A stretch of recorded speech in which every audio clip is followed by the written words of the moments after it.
جنات تجری من تحتها الانہار خالدین فیہا وذالک الفوز العظیم۔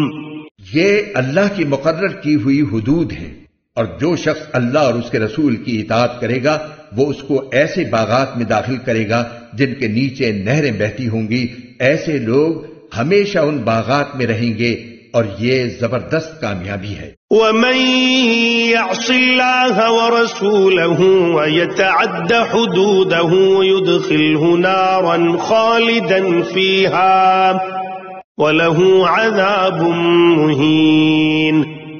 اور جو شخص اللہ اور اس کے رسول کی نافرمانی کرے گا اور اس کی مقرر کی ہوئی حدود سے تجاوز کرے گا، اسے اللہ دوزخ میں داخل کرے گا جس میں وہ ہمیشہ رہے گا، اور اس کو ایسا عذاب ہوگا جو ذلیل کر کے رکھ دے گا۔